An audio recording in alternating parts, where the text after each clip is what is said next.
Hey, ski moms! If you're like me, packing for a ski trip can be a challenge, especially when it comes to your boots and gear. That's why I'm excited to share the Diamant Weekend Warrior ski boot bag. We have been using it for a year now, and it's seriously the best ski boot bag out there. And over the summer, Diamant improved the already incredible design and launched their new 2.0 model.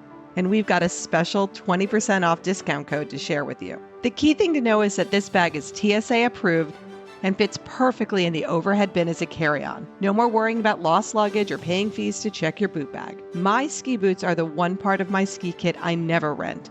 And if they don't make it to my ski destination, my trip's pretty much over before it starts. That's why I love my Diamant Weekend Warrior ski boot bag.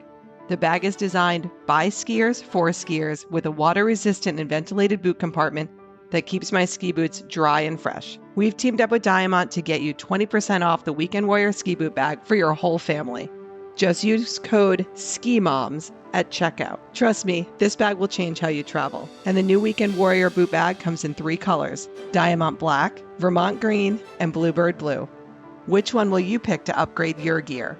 Head over to diamantskiing.com and invest in yourself this season while inventory is still in stock.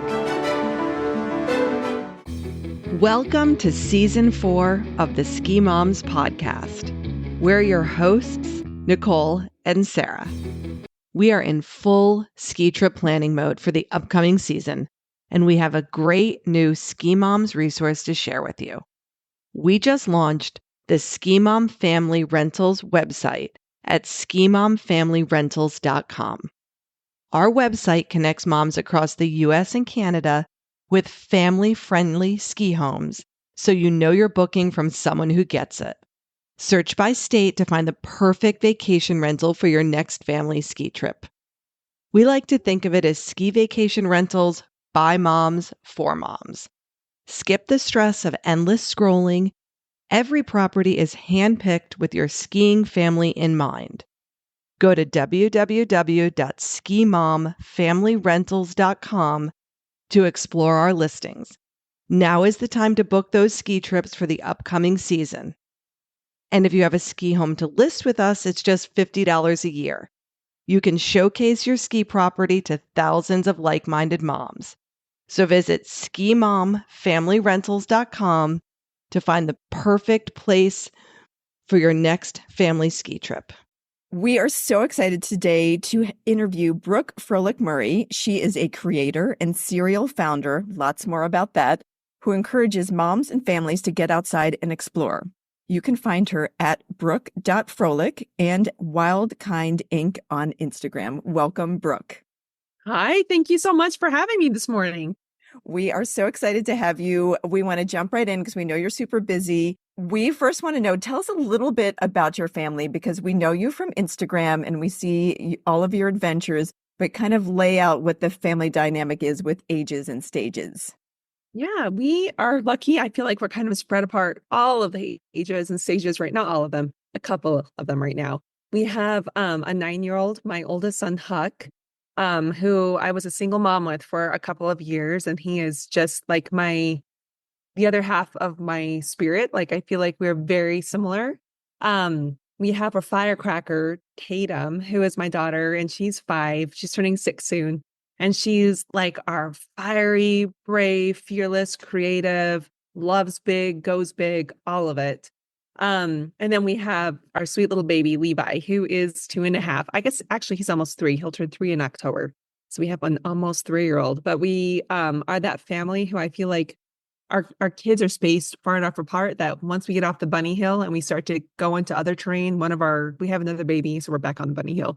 So this will be hopefully our first season in 10 years that we are off the bunny hill or getting towards being off the bunny hill. And where do you guys call home, and what would be your home mountain? Yeah. So my husband and I are both from Utah. He's from Park City, and Alta was our home mountain forever. And now we live in Colorado. And so we're still finding our home mountain. But right now we're really loving Winter Park and A Basin are probably the 2 mountains we go to the most, are Winter Park and A Basin. We want to talk about your work. We're so inspired by all of the things you do. But tell me how your career manifested itself from, I don't know what you were doing before you became this online sensation that's inspiring so many women, to get their kids spend more time outside and stop worrying about making it look perfect. Yeah. My career before was nothing like what I'm doing now. I had a degree in neuroscience and was working in human genetics as a molecular biologist for 11 years. And I loved it. It was fantastic. It was really fun. It wasn't my passion, but I really loved it and found it to be interesting. Now, one thing about the US that's challenging is that we really don't have a lot of support for parental leave, for childcare. I mean, it's non-existent. And I mean, maternity leave was a joke. I had to use all my vacation time and sick time. And so we don't have that. And it was really challenging. I got divorced shortly after my son was born and didn't know how I was going to figure out how to, it just didn't make, the numbers did not make sense when I was trying to look at how much I was spending for childcare, how much I was spending for rent, for an apartment for just my son and I, and then work on, just the kind of income that you make as a scientist in my field was just silly. The math didn't work out. And I was talking to my best friend who 10 years ago was doing influencer work before it was a thing. And she really helped me make a deck. And I was doing some work for free in the outdoor industry, but she was like, you need to go to these brands and tell them what you're giving them. And it was kind of unheard of 10 years ago. Everyone doesn't know, but that was kind of how I got my foot in the door. It was a creative problem solving way to spend more time with my son, to be able to continue to do my passions, which were being outside, and to honestly pay my rent. Now mortgage, but at the time rent. So tell us about starting this business. And it sounds like you have a few of them now. So just walk us through that trajectory. I started off doing influencer work at Brooke.Frolic, really kind of honing in that my message was for, at the time, women who were interested in motherhood, or outdoorsy women who were interested in motherhood and didn't want to lose that part of themselves, and then kind of traversing more into mothers who either want to keep that part of themselves alive that they used to have or find it for the first time, which is why my friend Heather, who's my partner, my business partner,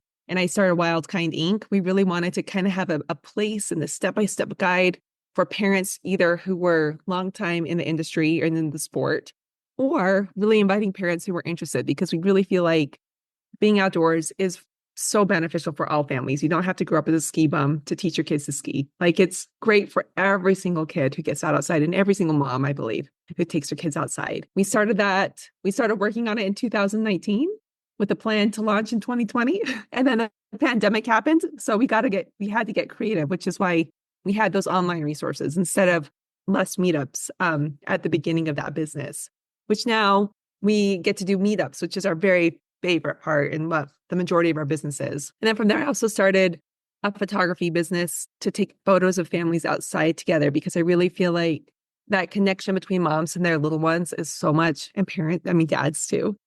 But I'm a mom, so that's my experience. It's just so much more authentic and genuine when we're outside playing rather than posing. So it's kind of more of a play-based rather than posing-based kind of session, because I think I love having those images and photos of myself with my children, and I want other moms to have that too. Did you grow up in a ski and outdoorsy family? How did this become part of your life? Not terribly. I grew up in Utah. My parents were, they gave us a lot of opportunities to be outside, to have picnics outside. It was a different type of outdoorsy.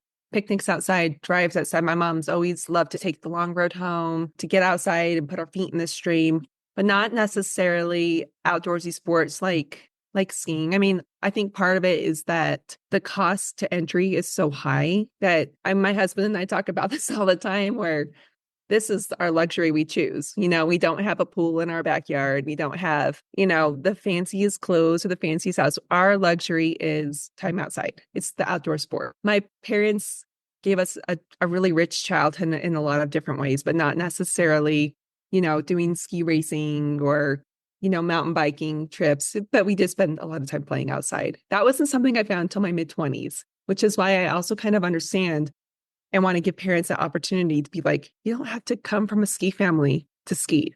You didn't have to grow up doing ski racing to teach your kids to ski. You can come in, like, there's room for you. And where did you get your first lesson? Where did you learn to ski? Did you just figure it out by yourself? Was it a small hill, big resort? How did it happen? I had interest in skiing. I had hiked at Alta in the summer. I was very interested in learning to ski after hiking under the lifts for a few years. And so I got a day pass there and literally showed up and rented gear from REI, like my ex-husband's ski pants and sunglasses and my bike helmet, like the worst. I remember skiing on the beginner heel and seeing there were like boys on the lift making fun of me as like a 25-year-old woman learning to ski. You're like, I And cannot be bullied. I am too old for this. yes, it just was that thing. I didn't care. I was just so happy being on the lift and being on the mountains. I didn't even care if people were laughing at me because my soul felt so alive for the first time that I had never experienced. And so the next season got a season pass, found some used skis to buy, found used gear from friends and goggles from friends that they were getting rid of. And since I worked in a lab, it was very easy with, it was an academic lab. So that if it was biotech, it would be very different. But working in academics, it was very easy to get 90 ski days a season, 90 plus ski days a season. And so just skied a ton, and mostly following friends who were better than me. My ex-husband skied a lot, so I definitely broke some bones and tore some ligaments following him down things I probably shouldn't have.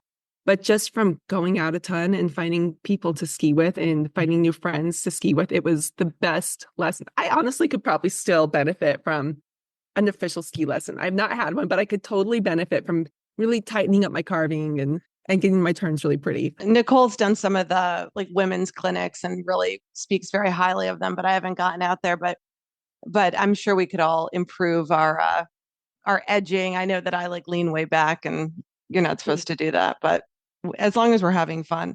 I think it's terrible though that those kids were making fun of you, but I'm sure we've all been there.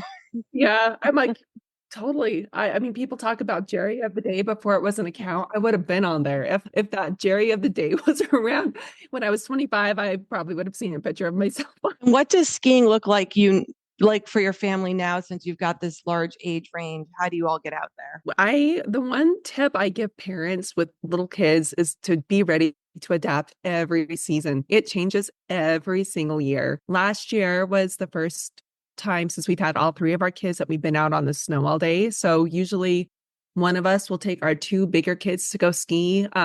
Tatum, the one who I said is a firecracker. I don't want her brother to hear this, but she skis about as good as him already. Like she just points down, and he's more technical, but she can rip down anything. So one of us will take the older two out and go ski anywhere we want. I mean, they pretty much go wherever I would want to go on a regular day. And then one of us is with our toddler, just kind of doing the bunny hill thing and snow angels and, on the very flattest of flat terrain, but just being outside and loving it. And then we usually meet up for lunch in the lodge, and then we swap out. And the other one gets to go like rip with the big kids, and the other one gets to go do more snow angels and more slowly gliding around on the flat terrains. Well, I know Alta has this reputation for being very extreme, but I think the insider knowledge is it's also really family friendly. There is a great childcare center there. It sounds like you guys have done a little bit more DIY. But there's also some really nice learning terrain over there that's sort of sheltered. So I think that's an under-known resource for families that are getting up and running. And they have some of the best instruction for little kids there in the country. And then your new home, Winter Park, is also known for extreme family friendliness. What's the vibe in the lodge like there when you're coming in to swap or hanging out with your toddler?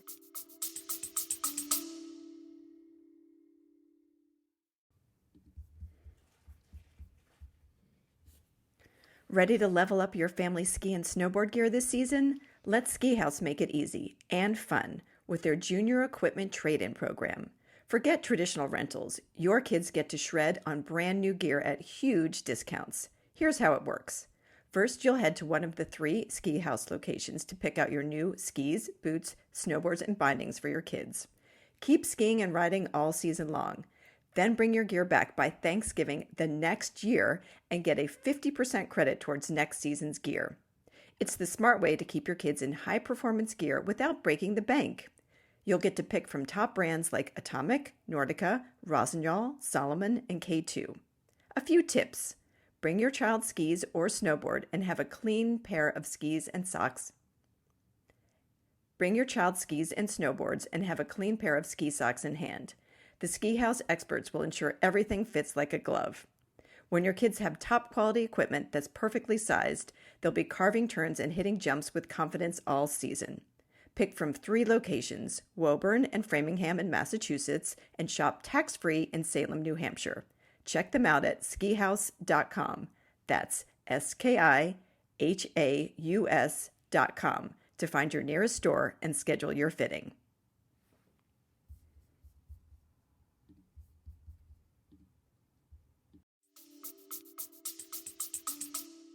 Oh my goodness. The one thing that Winter Park will always feel like our home, because I feel like both of our younger two who we've had here, I've raised our babies in the lodges. I've spent at least 2 seasons of just half of the day in the lodge. It's so fun. I mean, Colorado has such a fun family vibe where there's live music and beer and breastfeeding, and no one bats an eye at any of it. It's just like a very, I always meet new parents in the lodge breastfeeding. I would be breastfeeding and meet another mom breastfeeding a baby and be like, can we get phone numbers? Like, I think I want you to be my friend this season. I want to ski with you. That's kind of the vibe at Winter Park. A lot of families coming up for the day, a lot of families from Denver, and just kind of trying to figure it out like I am too. We haven't really talked much about Winter Park on the podcast. It has a lot of lodging, so people do, a full resort trip. But so it's also used as a resource as a day mountain for a lot of the, what did they call it? The Front Range families? Yep, Front Range family. Yeah, very Front Range family friendly, and a lot of affordable options. I think skiing has become especially in the US, so expensive, so unattainable. My husband and I talk a lot about if we weren't in the industry, it would be really hard to get out as much as we do and the way we like to.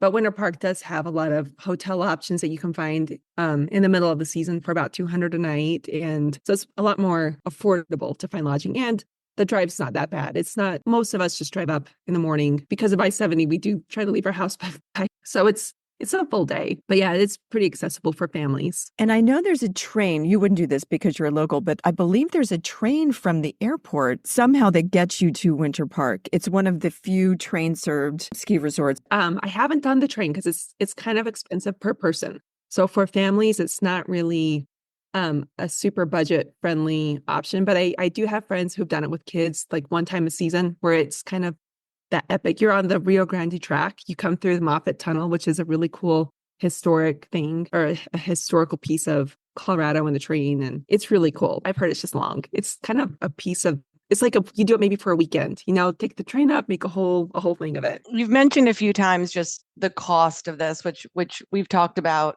on probably almost every time we've done a podcast episode. What are some tips you have for keeping it affordable for a family of 5? I know everyone really hates, or not hates. I know everyone gives, Epic Pass or Icon Pass a really hard time. However, I do think looking at the passes is such a big part of making it accessible and affordable to be able to ski regularly. We buy into it. Like, we always get Icon Passes for our families. So maybe finding a pass to somewhere you want to go. A big part of what we do is skiing with a backpack with our snacks, because those add up so quick. If you're buying a candy bar for $4 versus, the one you maybe bought at Costco or Sam's Club for 50 cents. So we usually have snacks in our backpack. A lot of times we either make breakfast or lunch or both in the parking lot. So because we have to leave Denver so early, we bring up like our griddle, and we usually make breakfast burritos in the parking lot before we send our kids off to ski school, and bacon. We do it right. Yeah, sometimes even we usually do budget to buy one meal up there. So, a lot of times if we're in the lodge, we'll do like the chicken tenders and the fries and, do that. But we usually do like a meal before we go home too. So maybe in the parking lot, instead of spending a bunch of money for beer at the lodge, we're like, let's just go out to the car. And before we go home, we'll hang out for an hour or two and let traffic go and talk to other people and make a little dinner and have a meal before we drive home. Yeah, if you look at Brooke's Instagram, their ability to camp in any location is pretty inspiring and really make meals that are quick and tasty, and the kids want to be involved in. It's like the party car wherever you go. The party van. I mean, we have an F-150 that my husband loves to drive for the outdoors. I love taking our Sienna all-wheel drive because everyone can get dressed in it. Like, they can eat breakfast so easily and comfortably in it. It's truly the party van. I love it. We do want to talk about WildKind. It is an unusual and really helpful resource that we want our ski mom community to know about.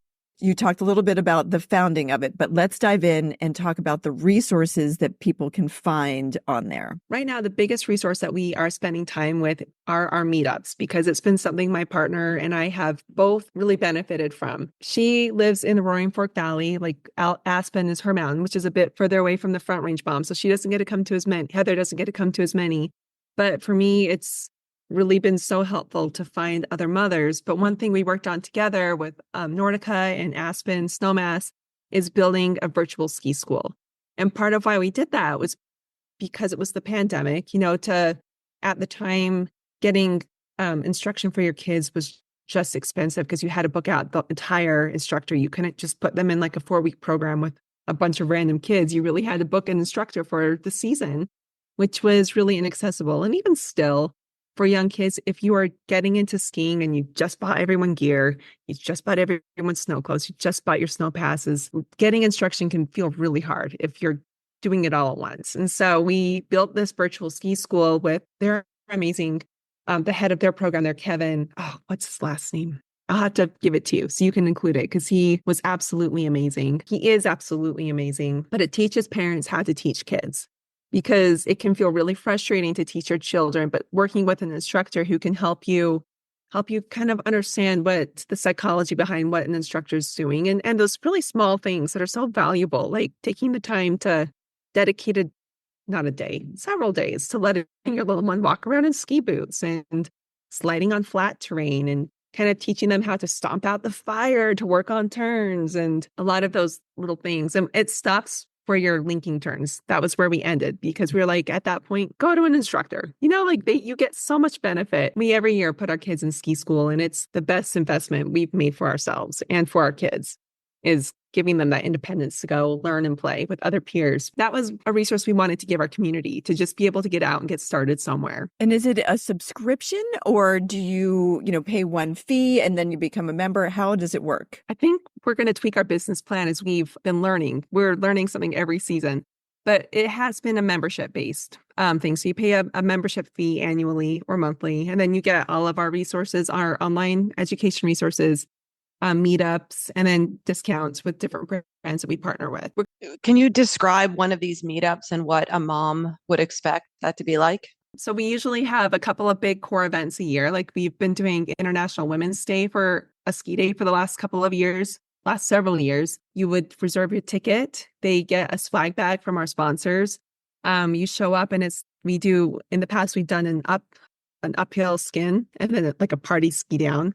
So it's like a no drop skin. So it's kind of a more challenging experience, but we go, make sure that we're teaching people how to use their gear. A lot of people, it's their first time using gear, and it just feels like a safe place to learn. People show up, we go do this thing together as a group. We have a toast at the top to kind of celebrate. Like, this was a challenge. This was hard for all of us, but we did it. And then we ski down together. And usually, we have a lot of giveaways from different sponsors, and people change phone numbers and find new friends to go with. Last year, we partnered with GoPro and Winter Park. And had Gregory and a bunch of other brands give some things away. So everyone got some really cool stuff. And I think felt like they were uplifted, included. They kind of got this little industry insider experience to kind of connect with brands. And yeah, it was really cool. And right now we're talking to Winter Park about really building up International Women's Day to be a much bigger thing than we even imagined. So it's really cool to get to connect our community with brands. And then when we do other meetups, we've done some where it's like, here's a bunny hill in Colorado that's cheap or free if you buy a ticket, and parents can show up with their little ones and ski for an hour or two and have cocoa and go home. And those can be great especially for parents who might have a younger kid at home midweek, or we usually try to avoid it on weekends because we know weekends are just crazy at resorts. But those are sometimes we do the skinning uphill where it's like, bring your chariot, put your little ones in it, and we're going to go hike up together, and bring your gear to swap. We usually try to tie a gear swap into some of the winter events to bring your things your kids have outgrown and find someone who might want to trade. It's just been a really good way to build community and help people find other people with similar schedules and similar stage of life. It's so important. Sarah and I talk about that all the time, about how having a community is just essential for the basic things like, I've got to go to the bathroom while you watch my kid. to I forgot my ski boots, and Sarah's husband took my daughter to a rental place to get her new boots because I wasn't there. I mean, it really does take a village. And if you're completely new to the sport, you don't have your village yet. So you've got to build it up. And I love what you're doing to create that community and that atmosphere. But I do have one question. We are trying to break down some of the lingo, and you completely lost me on something. You said a skin with no drop. What does that mean? Yep, good question. Sorry, we are trying to break down we do need to do that, all of us better. When we are doing these events that might be challenging or new and open to beginners, we have a no drop policy, which means that we have 2 leaders, one who's going to be up in the front and one who's going to be in the back, to make sure nobody gets left behind. Because there's no worse experience than showing up to try something that might be out of your comfort level, or even if it's in your comfort level, and being left behind from the group and kind of feeling like, I came out and they actually kind of put me in a vulnerable position that I didn't feel safe or I didn't feel included. And so we never want someone to leave an event feeling like they weren't, included, or, we weren't patient because they were learning, because it's so fresh in my mind because I was only 25. It wasn't that long. I mean, it was a little bit ago. It was 15 years ago, but it is scary to learn something new as an adult or to be the beginner. And so we never want anyone to feel like that. I'm glad you clarified that, because I was kind of picturing, like, what is that other one? Like the no fall zone? I was that sounds a little intense. Like, I thought, like, you can't drop. So yeah. I'm very glad you clarified that. That sounds much friendlier than what I was anticipating that to be about. We try to have a group that can go and really challenge themselves as hard as they want. And then a group where we say we go at a social pace. So we make sure everyone can talk and feel like no one's dying. You can come to an event and feel like you're having a good experience and you're not going to kill yourself. I know a lot of your events, when I went online and I was looking at them, of course, I wanted to go to all of them, but I'm in Vermont and you're hosting them not in Vermont. A lot of them were free. How do you do this? How do you pull off these events and make them free for your community? Well, honestly, the membership has been how we've done that in the past, because people are paying, a small fee every month or a bigger annual fee all at once. And that's how we pay, like, our coordinator to make sure she's running our event right. Honestly, the insurance for events is expensive. The permits for events is expensive. The software to coordinate all of our online stuff is expensive. So our membership fees have really been what covers that. And we do have a handful of events like, the hut trips, or, some of our really cool things that we do. Like, we have a mountain biking trip coming up. Those are for only for paying members. We do try to have a lot that are open to everybody and free, just to come, come and check it out and see if you want to buy in. But we also, this year, we've been able to land some really cool sponsorships that have paid well, like with Fjallraven and Dometic. We've been tinkering on that idea. Can we drop the membership fee, and can we keep the business afloat with these sponsorships from brands who kind of want to be part of this messaging. They want to be part of, getting in front of moms. I'm so glad you said Fjallraven for me, so you didn't make me have to say it the first time. We do see that all those backpacks all over New York City. They were very trendy when I think our girls were like in 8th and 9th grade. Yes. They love those backpacks, but I know they make a lot of outdoor wear, but I've always struggled with the pronunciation of that. Say it one more time. I think it's Fjallraven. We've had a couple calls with them, and that's how I've heard it. So I'm pretty confident. I think it's in the ballpark of correct-ish for an American. I love that brands are finding you and investing in you, because not a newsflash, but moms make all of the purchases. The purchasing power of an outdoor mom is not to be understated. Absolutely not. Sometimes when my husband and I talk about our spending for the month, he's like, what are all these purchases? Your credit card bill's so much higher than mine. And it's like, because I buy everything for the family. Every single pencil that goes to school, I have purchased and researched everything. Every pair of underwear that we are using for potty training, I have researched and purchased. It's silly, but we really do. We really do have a lot of spending power. And I'm so glad that brands are really waking up to that and investing in moms and families, because we are lifetime customers. Our generational customers, really, not just lifetime customers, generational customers. I was wondering, since you've been doing this now for 10 plus years, like, have you seen that brands are more receptive to women and mom voices? And how have you seen that change? Oh, I've seen that change a lot. I remember when I started going to outdoor retailer, I think the first one I went to, I was probably 27 or 28. There was one brand in particular I went to because I thought it would be a really useful tool for women to really learn how to use and feel confident using. And I wanted to help them with that messaging because I had just purchased one and found it to be so empowering for myself. And the team working there were a bunch of men. They really just kind of give me a big thumbs down, basically. And kind of laughed at me about, we don't have anything pink. We haven't done the pink it and shrink it thing to this yet. And I was so taken aback because it was like, I knew so many women who I admired and who were like me and way more talented and skilled than me, who were so capable in using this tool. And I just couldn't believe that they would treat potential customers, women customers, like we haven't pinked it and shrinked it yet. So we're not interested in. But now you look at, how things have evolved so much in the outdoor industry and with brands, they're talking to women. They know that they have to. They know we're the power spenders. We are getting out as much as men. You're seeing this in the films in the ski industry where it's starting to shift more and more. And I know it's like turning a cruise ship, that it's been, lots of little power over the last couple of decades to slowly turn it. But I feel like we're seeing the turn more and more happen where there's not just the one woman on the athlete team or the one woman in the ski movie or the one woman who's being represented in ads. We're seeing a lot, and they don't necessarily look like me, which I love. We're seeing all sizes and all colors and all backgrounds, and it's wonderful to see. It is a good analogy to the steering a cruise ship. I think it is a little slow. My thought is that sorry, old men, but when they die off and leave the industry, these millennial and Gen Z workers who are replacing them remember their moms, and they're so much more open-minded about what an athlete looks like and what a family looks like, that they are there to help. And more women are coming into the industry. We're talking to Kelly Pollock from the National Ski Areas Association.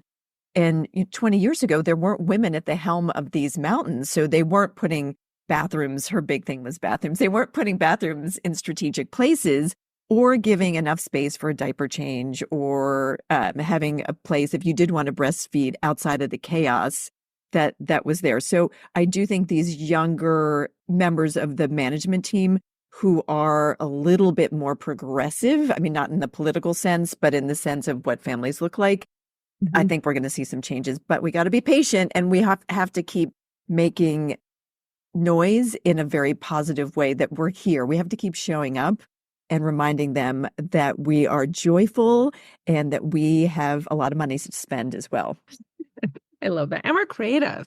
We're problem solvers. I mean, I feel really fortunate that my son has had one of my best friends as a role model, and Caroline Gleich, who's a professional skier. She's hiked Everest. She's running for the U.S. Senate. And that's what he thinks a woman looks like.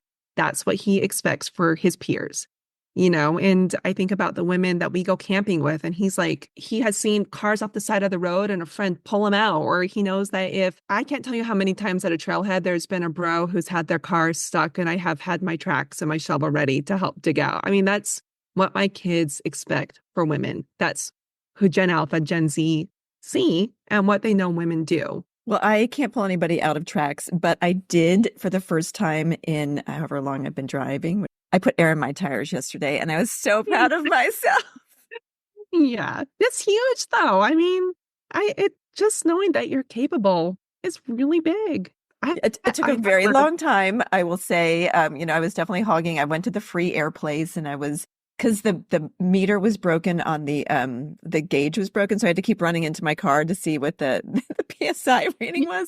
So I'd put a little air in, and then I'd have to go back into my car. But I did it, and I was very proud of myself. And I think the more we normalize that women are capable of these things, more to your side than mine. But it all counts. And you do talk about this change. I think a lot of times people want to say keep politics out of the outdoors. It's totally separate. But I think more and more we're learning that, that's just not true. And if we want to continue to, see these advances in our sports and in our industry and even have a winner industry in, a decade or two, we really need to be involved in politics, and we need to learn about policy that's being proposed and leaders who have similar beliefs as us. And yeah, I think we're really learning this is so important to protect this for generations to come after us. I don't want to be the last generation that gets to be, a full skier. I want that for my kids and their kids if they want to have kids. And I love with your messaging, you really do balance out your time with the kids and then your girl time. Tell me about that. Is it very purposeful? Because you do really inspire me to go out there and find some friends to create an adventure with. Yeah, it's so intentional because you know how inconvenient it is to go do something with friends. It's so inconvenient. It's always easier to keep it in the group chat and to stay connected on text. When we moved to Colorado, I had just had my daughter and didn't have really a community here. Yeah, I knew really just one friend, Heather, when we moved here, and she lived over an hour away. But after my daughter was born, I really dropped into such a deep postpartum depression. And a big part of that was just not having community. And that's been a big thing now. I notice even when I'm in a funk, if I haven't seen friends for a couple of weeks or a month or more because of life, I feel it. So we do try to plan a couple things to do with our kids because, I feel like we've been in a similar stage of life where there's always been a toddler at home, and some kids at school. So a lot of these gatherings do happen when we're pulling a chariot with kids or on the paddleboard with kids or whatever, trying to keep kids out of rattlesnake terrain and all of that. But trying to have at least a couple of things a year where it's just a mom's trip, where we can sleep in a tent and do something really hard or go to a hot trip and do something that feels really hard. And by that, I also mean, we also have a lot of time where we're reading and doing puzzles or whatever downtime stuff, but kind of leaning into those values that feel important about some challenge and some community, which it's easy to lose track of that. Last year, I think you did something with a ski clinic and maybe tuning skis and whiskey. I was intrigued. What was that? What was that one? We do this every year. This is so cool about Colorado. I mean, pretty much anywhere, but in Colorado, we found our community. There is an amazing shop in Golden, ran by my friend Amy and her husband, they've opened it, and they have hosted for a wax and wine night every year. So we go and they have a box of wine and some snacks, and they teach us how to wax their skis. And so people bring their skis and they wax them. And it's really I think it kicks back for them because those women are like, this is my ski shop, but also these women leave and they're like, this is what mom does for craft night. Look what I can do. I can wax our skis. And, it's pretty cool because it saves the family a lot of money. And it just feels great to be able to go out and do a chore and be like, you know how you're going faster? I did that. I waxed your skis. Mom did that. That sounds like something we should do, Nicole. I've never actually waxed skis, but Nicole has waxed, going back to the community, Nicole has waxed my children's skis and tuned them. So we all have our ways. And I was thinking about, we love our ski trips that we go on, and we're already planning for this coming winter, and we're so excited for these trips. And it takes, I'm sure, especially with littler kids, a lot of preparation on the front end, and then you definitely pay for it on the back end when you return, and there's like days of putting everyone back together, but we still prioritize it and do it because we love it. Totally. And it's so hard to get away. So hard to go. It doesn't make sense when you're looking at the cost and the time. Always worth it, though. I do love that Brooke shares the chaos of what she leaves behind. And it's very intentional. Sometimes you will show your home and you'll be like, absolute chaos. We're going to go play outside. And I'm going to just give myself permission to not clear the clutter and not worry about this because these kids need to be run. Yeah. And so do I. So does mom. Mom needs to get away from it. I know there's women who say it's really hard to leave, and I don't want to ever say that my way to do it is the way to do it because it's just the way it works for me. I've heard women say it's really hard to leave that clutter and leave when it's messy, but there is something really empowering about saying, what's not going to get messier if we're gone? My house. It won't get messier while we're gone. It's not going to get better, but it's not going to get worse. It's going to stay fine. Things will stay fine. We can be gone for a few hours. How do you keep all of the different sizes and then they're outgrowing things and then growing into things, getting into new outdoor adventures? How do you keep it all straight and organized to some degree?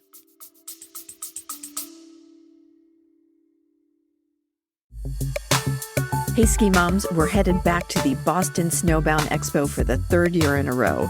It's the best way to kick off your ski season. And this year, the expo is going to be November 15th through 17th at the BCEC in New England.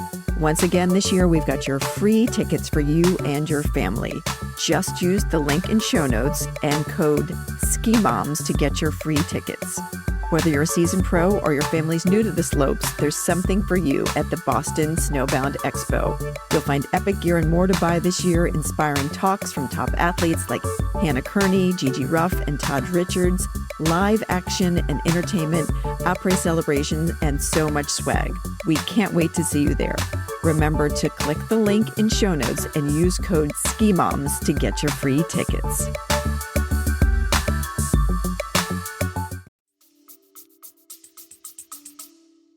Yeah, the gear management is definitely one of the trickier parts, but each of our kids has their own duffel bag. I mean, a lot of brands make them. The ones we have had since they were tiny are just their Thule duffels. And so it's their ski duffel in the winter, and it's their biking, camping, all the other duffel through the rest of the year.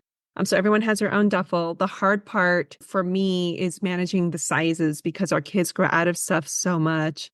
And one thing that's been helpful is that when I'm meeting up with friends, whether it's a WildKind event or it's just my own little group of friends who we see all the time, is we try to swap gear. So, if we're like the other day, we were camping and it was like, bring your winter coats. Let's swap out coats and snow clothes and see who fits what. And actually, it's been really sweet this year because I've been getting back a lot of things I gave friends for Huck.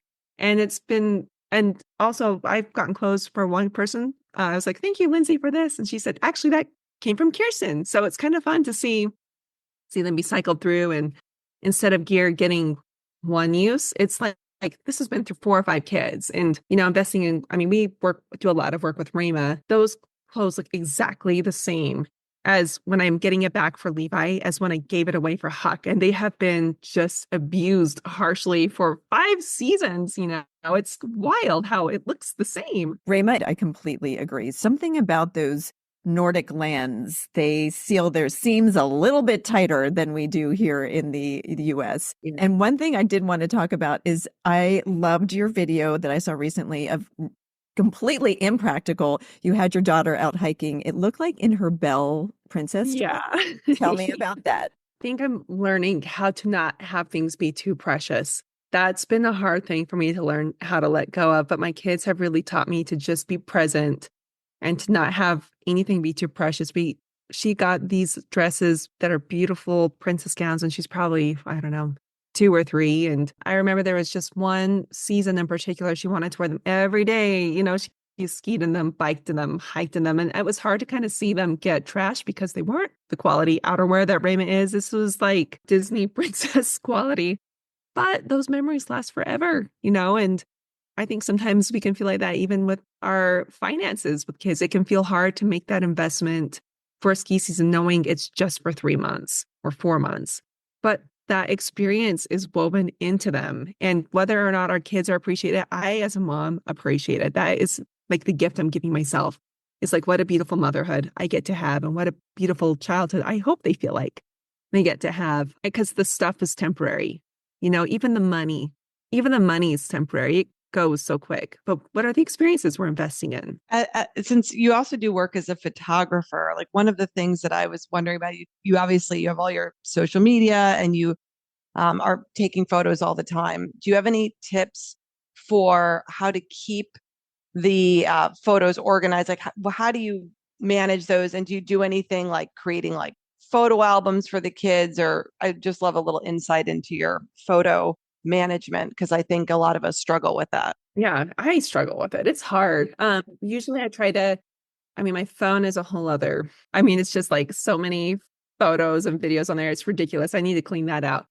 But on my computer and from photos on my real camera, I do organize those externally. And I do have an album of just favorites from every month where I try to limit it to maybe 10. And then I do try to print books and change out the photos so we have floor to ceiling galleries, or we have shelves with a ton of frames. And I do try to change out photos, at least once or twice a year, where there's a Not all of them. We have a lot of old favorite ones, but try to at least swap out a few current ones just so the kids can kind of see, and I can see these precious memories, and they aren't just living on our phones and taking up digital space that no one sees. What do you use to print your photos? I'm always looking for, I mean, I have a printer here. It's just never going to be the same quality as getting something printed. Is there something online that you use? Yeah, let me see if I can find the link. Oh yeah, here it is, Nations Photo Lab. I think the Nations Photo Lab quality is really affordable and actually really good. So when I have clients, I'm like, the best, archive will last forever is this printer who I use. I know it's expensive. You might just print a couple, but I feel like the Nations Photo Lab is actually really great too. We put together a monthly Ski Moms checklist, and Sarah and I were just talking about this month's. And I think one of the things to do is print out a photo of last year, frame it to start getting the stoke going for next season. So that might go on my Ski Moms checklist for this month. I need to do that. I'm excited to see the list. Yeah, I need to do that. Well, it's just one of those things I started doing I think I started doing it in May or June. I'm always thinking about skiing and what I should be doing to make sure that, everybody is going to have a better season next year. And in May, it's about storing your stuff the right way. In June, it may be about, looking for end of season clearance deals. There's always something that you can be doing. You can also save a little bit of money this way. So I think that they're really helpful. But I'm overdue to print photos. So that's a good reminder for me. So our time is winding down. A couple last questions. Do you have a bucket list event that you're trying to execute or that you're planning on, something that you really want to manifest and put out there, and maybe a sponsor is going to listen to it and be like, yes, I want to make that happen? Well, I think the big bucket list for me right now is really building community. I really want to make this International Women's Day event that we have coming up really just feel so inclusive for first timers. Maybe people who are interested in skiing and want to come out. That would be one big thing for me. It's been interesting. This is kind of my first year that or not this year, maybe last year was my first year that I've been dabbling back into a little bit more, not necessarily risk, but some more backcountry challenge. And I don't have a set. I'm not quite ready to do the Grand Traverse. I know that's like a huge commitment time to train. But I would love to do another hot trip this year, another ski hot trip. It's just so interesting as moms, like the level of risk we would all take before we had kids is so different than now. I mean, and I don't even mean avalanche. I mean, that's a big part of it. But even like tearing a ligament now is just so much more of a pain than it was when you were 20 and had nothing to do but take your sick time and, recover. But now it's a lot bigger cost for us. We're the caretakers. So I think right now, really building the community is another huge thing I want to work on this winter. So we always love to end with the same question, which is, tell us what après ski looks like for you. Ooh, I love an après ski. This is like so my thing. My favorite way to après, whether I'm with my girlfriends or my kids, who are my other best friends, and my husband, of course, is bringing the fire pit, bringing the grill, and setting up in the parking lot, bringing a couple of beers. I love to have an IPA. He loves a lager. And making something delicious, whether it's, maybe he's making some grilled sandwiches or some brats. I love to even like roast Brussels sprouts, like just something really good in the cast iron pan. And just being outside, there's no need to hurry in your cars and go away. Just stay out and enjoy the snow and the community and the magic and linger in the parking lot. I love it. And I think the fire just makes all of the difference of feeling cozier and feeling inviting, because we're cave people. We want to gather around fire and communicate and share our stories. And that's the spirit I think I want to bring to, this winter season, is really just, having that fire, having that gathering pit, bringing people around and just learning from people and connecting, because what's all the skiing and sliding around for if it's really not to elevate our human experience and share some love. We want to take a moment to remind you about the Ski Moms discount page on the skimoms.co website. We've collaborated with our favorite brands to bring you a ton of money-saving deals. For instance, we have a special link for Ski Butlers for 20% off your family's gear rentals. Ski Butlers delivers your rentals right to the living room of your condo or rental home or the lobby of your hotel, saving you hours of time. You'll never have to wait in a long rental store line at the base of the mountain again. When you use our links and codes, you not only save a bundle, you're also sending a message to the brands about the purchasing power of the Ski Moms. Head to www.theskimoms.co/discounts to take advantage of these special offers. Hey, Ski Moms. We hope you enjoyed today's episode and got some great tips for your next family ski adventure. If you had as much fun listening as we did making this episode, we'd love for you to hit that subscribe button so you never miss out on our latest episodes. And don't forget to rate and review us. Your feedback helps us bring you more of the content you love and helps other ski moms find our podcast. So whether you're on the slopes or just dreaming of your next snowy getaway, stay connected with us. Follow us on social media, share your favorite episodes with your friends, and let's keep this awesome community growing. As always, if you have topics to suggest for future seasons, send me an email at sarah@skimomsfun.com. We love hearing from you. Are you starting to dream about hot cocoa, snowy chairlift rides, and zipping down perfectly groomed trails? Well, so are we. And that's why we're teaming up with Vrbo this winter. If you're like us, you're always in planning mode and trying to maximize the fun on your family ski vacations. Vrbo's got you covered with private vacation rentals designed for families and friends. Here's why we love Vrbo. First up, space. Our family loves to spread out when we travel, and we all know how much stuff a ski trip involves. Vrbo has a huge selection of quality homes, often with 3 or more bedrooms, so everyone can spread out comfortably and there's room for all your gear. Vrbo properties offer exclusive homes with amazing views of the mountains and many with ski in, ski out, slopeside access. Oh, and have we mentioned privacy? With Vrbo, you'll always get a private vacation rental, meaning no awkward host encounters or shared spaces. It's all yours. Now let's talk about amenities. Many Vrbo homes have gourmet kitchens, game rooms for the kids, hot tubs, and cozy fire pits, making them perfect for quality time when your ski day is done. And thanks to Vrbo's Book with Confidence guarantee, you're protected every step of the way with 24/7 support and rebooking assistance if plans change last minute. Ready for your next adventure? Download the Vrbo app